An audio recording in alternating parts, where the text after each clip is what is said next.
What's the most chilling thing your young child has ever said that made you realize they knew something they shouldn't? My daughter Sophie was 4 when she said something that made my blood run cold. We were having breakfast on a Tuesday morning in our suburban kitchen. I was rushing around frantically, packing her lunch for preschool, checking the weather on my phone, when she looked up from her cereal bowl with those big blue eyes and said, "Mommy, why does Daddy hurt the ladies in the basement?" I nearly dropped the juice box I was holding. The words hit me like a physical blow, reverberating through my skull. "What did you say, sweetheart?" She repeated it, word for word, like it was the most normal question in the world. Her little voice was so matter-of-fact, so innocent. The way other kids might ask why the sky is blue or where babies come from. My husband Mark had left for his business trip the night before, driving off in his pristine sedan with his leather briefcase. He traveled constantly for work, pharmaceutical sales, he claimed. Always gone 3 or 4 days at a time, visiting hospitals and medical conferences across the tri-state area. The basement was his workshop, strictly off limits to both Sophie and me. He'd installed a heavy industrial lock 2 years ago, the kind you'd see on a storage unit, claiming he was storing expensive equipment and didn't want burglars getting access to his medical supplies. "Sophie, honey, Daddy doesn't hurt anyone." "Where did you hear that?"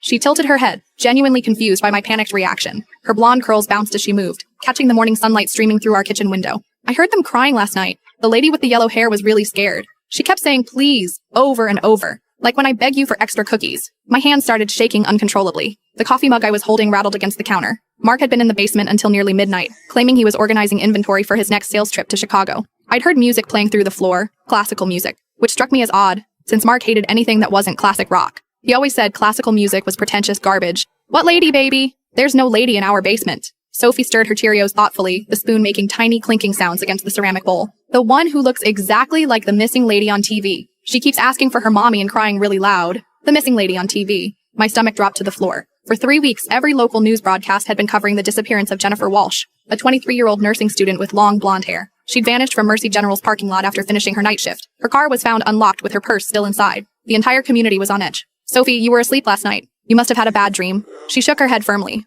her expression serious in that way only children can manage. "I wasn't sleeping, Mommy. I was thirsty, so I went downstairs for water from the kitchen. That's when I heard them making noise." "Them?" Her voice dropped to a whisper, and she glanced toward the basement door. "The crying ladies. There's more than one now. Daddy has lots of them down there, and they're all really sad." I couldn't breathe. The kitchen felt like it was spinning. This had to be a coincidence, a child's imagination. But Sophie had never been one to make up elaborate stories. She was practical, literal, observant, just like her father. That's when she said the thing that changed everything. Daddy saw me listening at the door. He got really mad and grabbed my arm tight. He told me if I ever tell anyone about the ladies, something really bad will happen to you. I couldn't fit what happens next in the short video. Watch the rest down below.